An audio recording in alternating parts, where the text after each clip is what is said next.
रुद्र एक वीर योद्धा एपिसोड 38 रुद्रांश का मुकाबला सांभी के साथ। राजकुमारी के हमला करने से वह सुनहरा ड्रैगन दहाड़ते हुए उस बादल से बनी मुट्ठी को अपनी पूंछ से टक्कर मारता है। इसके बाद वह मुट्ठी एक बूम की आवाज के साथ फट गया। वह ड्रैगन उस मुट्ठी को नष्ट करने के बाद भी वहीं नहीं रुका बल्कि सीधे जाकर हिमेश से टकरा गया। इसके बाद हिमेश उड़ते हुए जाकर अखाड़े की दीवार से टकरा गया। इसके बाद उसके मुंह से दर्द के मारे एक चीज निकल जाती है, फिर उसके मुंह से बहुत सारा खून निकल आता है और फिर वह अपनी जगह पर ही घुटने के बल बैठ गया। इधर राजकुमारी फिर एक हमले की तैयारी करने लगी। जब हिमेश देखता है कि शिवांगी एक और हमले की तैयारी कर रही है तो उसके चेहरे पर खौफ नजर आने लगता है।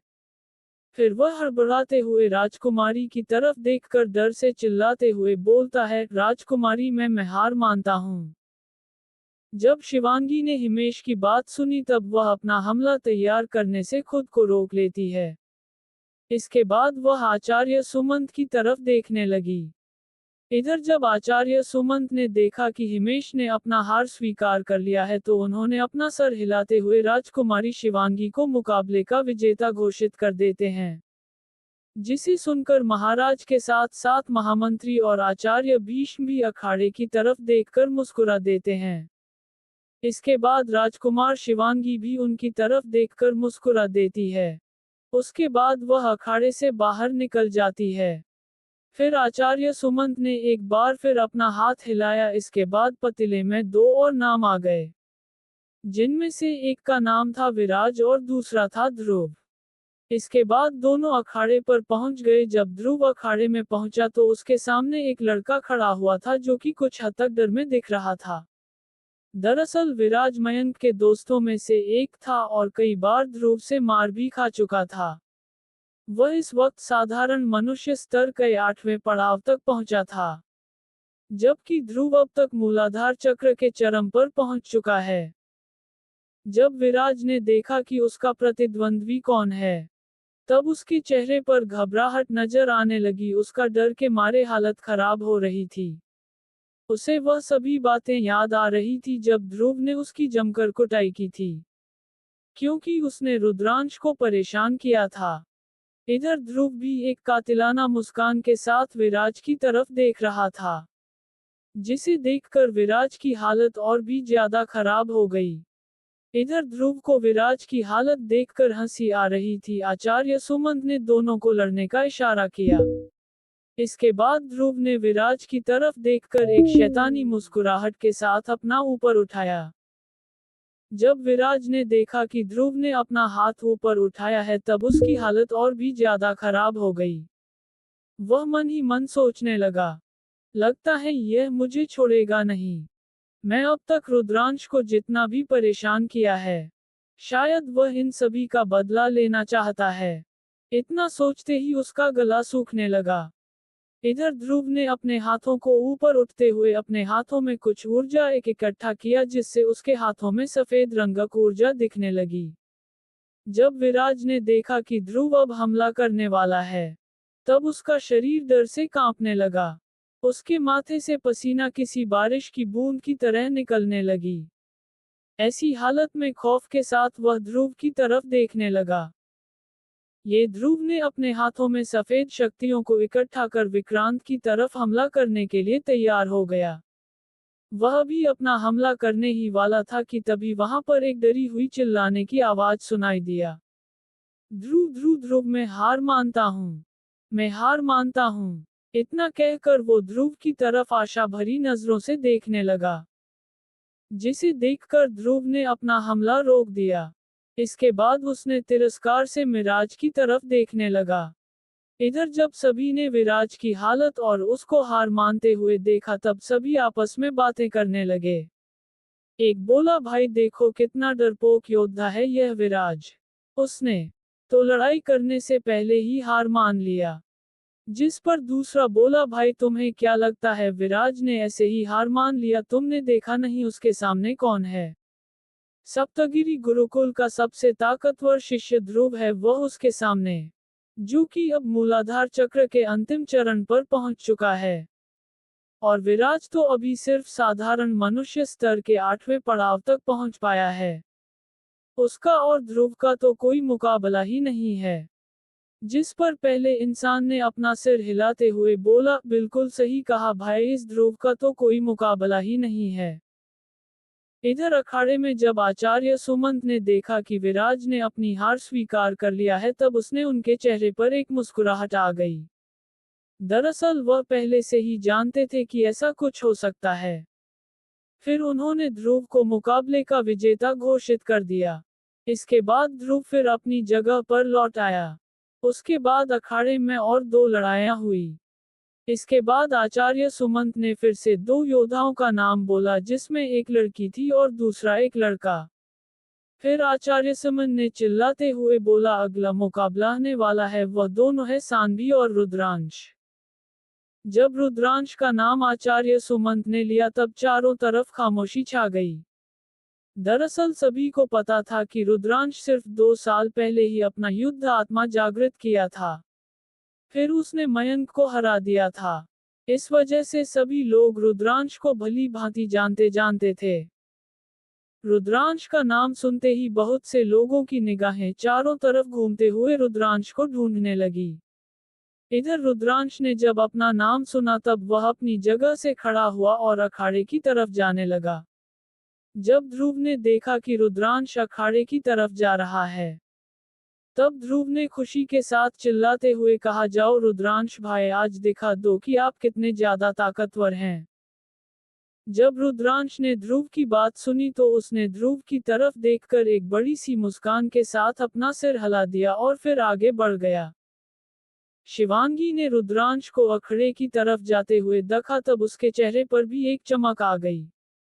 जब महाराज धीरेंद्र ने रुद्रांश को अखाड़े में देखा तब उनके चेहरे पर भी उत्सुकता का भाव आ गया। उन्होंने रुद्रांश की तरफ बड़े ही ध्यान के साथ देखने लगे।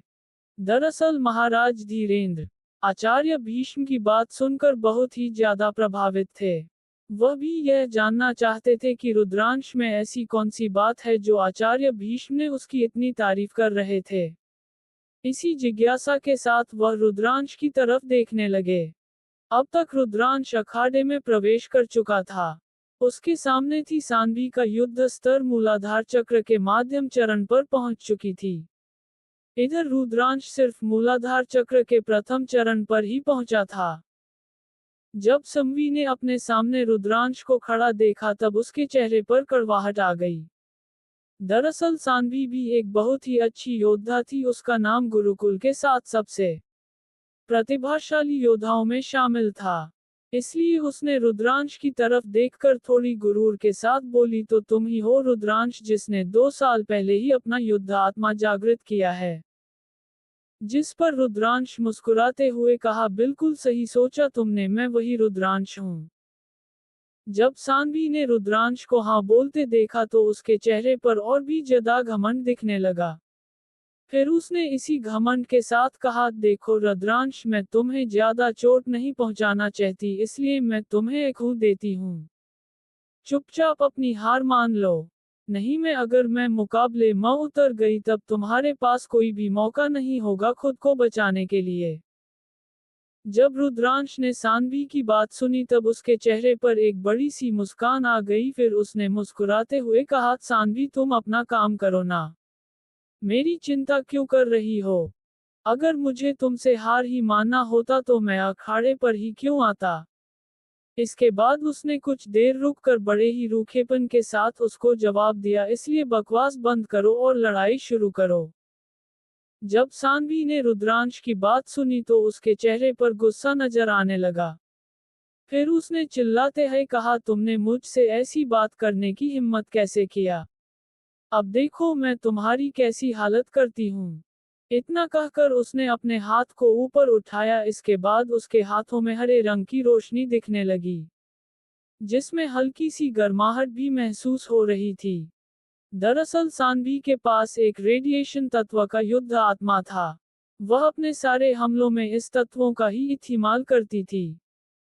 जब सभी लोगों ने देखा कि सानवी कितनी ज्यादा गुस्से में है तब सभी आपस में बातें करने लगे। एक बोल, भाई क्या इस बेवकूफ को डर नहीं है कि सानवी उसे बहुत ही ज्यादा घायल कर देगी? क्या इसको पता नहीं है कि सानवी के पास रेडिएशन तत्व की युद्ध आत्मा है? दूसरा बोला, भाई मानना पड़ेगा इस लड़के की हिम्मत को, इसने सानवी को नाराज करने की हिम्मत की है, जो कि पूरे गुरुकुल में 7 सबसे ताकतवर योद्धाओं में गिनी जाती है। फिर एक लड़के ने पूछा, वैसे क्या किसी को पता है कि रुद्रांश किस युद्ध स्तर में है? जिस पर उसी के पास ही बैठे एक लड़के ने कहा, पता नहीं भाई कि इसका कितनी ज्यादा तक बढ़ गई है। पर यह अभी मनुष्य स्तर के 8वें पड़ाव तक तो पहुंच चुका होगा। क्योंकि कोई भी योद्धा साधारण मनुष्य स्तर के 8वें पड़ाव से कमजोर हो तो वह इस प्रतियोगिता में भाग नहीं ले सकता। जिस पर सभी ने अपना सर हिला दिया। इधर दूसरी तरफ अब तक सानवी ने अपने हाथों से एक हमला तैयार करते हुए गुस्से में बोली, रुद्रांश, तुमने मुझे नाराज करने की हिम्मत की है। अब उसका अंजाम भुगतने के लिए तैयार हो जाओ। इतना कहकर उसने अपने हाथों में बनी हरे रंग की ऊर्जा को सीधे रुद्रांश की तरफ भेज दिया। इसके बाद एक हरे रंग के ऊर्जा का गोला तेजी से एक उल्का पिंड की तरह रुद्रांश की तरफ जाने लगा। इधर जब रुद्रांश ने देखा कि सानवी का हमला उसकी तरफ आ रहा है, तब उसके चेहरे पर एक मजाकिया मुस्कान आ गया। फिर उसने दहाड़ते हुए कहा, नीम अग्नि कवच। इतना कहते ही रुद्रांश के चारों तरफ एक नीले रंग का आग का कवच बन गया। फिर वह हरे रंग का ऊर्जा गोला सीधे जाकर रुद्रांश के कवच से जाकर टकरा गया। इसके बाद बिना किसी आवाज के वह हरे रंग का गोला बिखर गया, जिसे देखकर सानवी की आंखें चौड़ी हो गई। उसकी हैरानी की वजह यह नहीं था कि उसका ऊर्जा गोला नष्ट हो गया था, बल्कि उसकी हैरानी की वजह थी उसके हमले का रुद्रांश के कवच के ऊपर कोई भी नुकसान ना होना। यहाँ तक कि उसके ऊपर एक खरोंच तक नहीं आया था। जब उसने अपने आंखों के सामने यह नजारा देखा, तब उसको इस बात का भरोसा नहीं हो रहा था कि उसका हमला, जो कि बड़े बड़े योद्धाओं के बहुत से हमले को नष्ट कर सकती थी, वह रुद्रांश के सामने बेकार हो गई। दरअसल रुद्रांश का आग इतनी ज्यादा ताकतवर थी कि उस आग ने सानवी के विकिरण ऊर्जा को ही जला दिया। वैसे तो रुद्रांश अगर अपने दिव्य नाग युद्ध आत्मा का प्रयोग करता, तब वह इस विकिरण हमले को निगलकर अपनी ताकत बढ़ा सकता था। पर वह सबके सामने अपने युद्ध आत्मा को प्रकट नहीं करना चाहता था। कुछ समय हैरान रहने के बाद सानवी ने अपने दांत पिसते हुए और भी ज्यादा हमले रुद्रांश के अग्नि कवच पर किया। पर रुद्रांश का कवच टूटा तो नहीं, पर थोड़ा कमजोर जरूर हो गया। जब सभी दर्शकों ने सामने का नजारा देखा, तब उनके चेहरे पर हैरानी दिखने लगी। इधर जब महाराज ने रुद्रांश के अग्नि कवच को देखा, तब उनके चेहरे पर आश्चर्य का भाव आ गया। फिर उन्होंने मन ही मन कहा, मैंने यह आग और भी कहीं देखा है, पर यह याद नहीं आ रहा है मैंने यह आग कहाँ पर देखा है। पर फिर उन्होंने मन ही मन सोचा, वैसे मानना पड़ेगा इस लड़के में कुछ तो खास है, जो अपने मूलाधार चक्र के प्रथम पड़ाव पर होने के बाद भी यह इतनी आसानी से मध्यम चरण के योद्धा का हमला झेल पा रहा है। इधर जब रुद्रांश ने देखा कि सानवी उसके ऊपर लगातार हमला करती जा रही है, तब उसके चेहरे पर एक बड़ी सी मुस्कान आ गई। पर उसने अपने कवच को नहीं हटाया। वह जानता था कि इस तरह हमला करने से सानवी बहुत जल्द थक जाएगी। कुछ देर तक हमला करने बाद सानवी अपना हमला करना बंद कर दिया।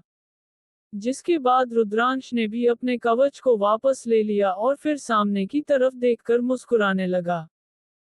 जब सानवी ने रुद्रांश को अपनी तरफ देखकर मुस्कुराते हुए देखा, तब उसके चेहरे पर नाराजगी दिखने लगी।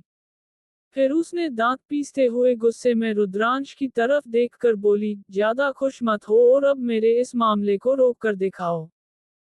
इतना कहकर उसने अपने हाथ को अजीब तरीके से हिलाना शुरू कर दिया। धीरे धीरे उसके हाथों से एक पैटर्न बन गया, जो कि उड़ते हुए ठीक उसके सर के ऊपर दिखाई देने लगा। फिर उसने रुद्रांश की तरफ देखकर चिल्लाते हुए कहा, विकिरण ऊर्जा का हमला। उसके इतना कहते ही उस पैटर्न के बीच से एक हरे रंग का ऊर्जा किसी लेजर की तरह निकालकर तेजी से रुद्रांश की तरफ बढ़ने लगा।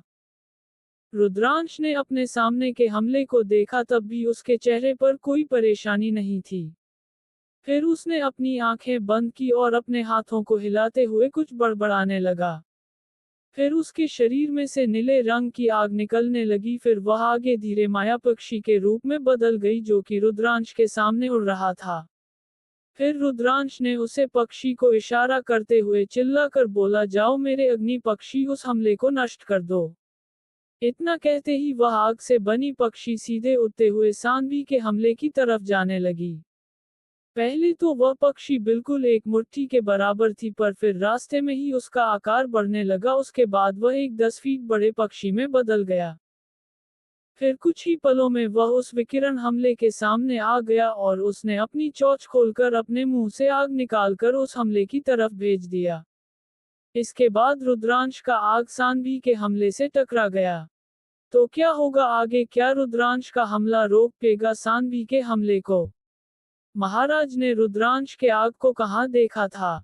क्या रुद्रांश जीत आएगा अपना यह मुकाबला?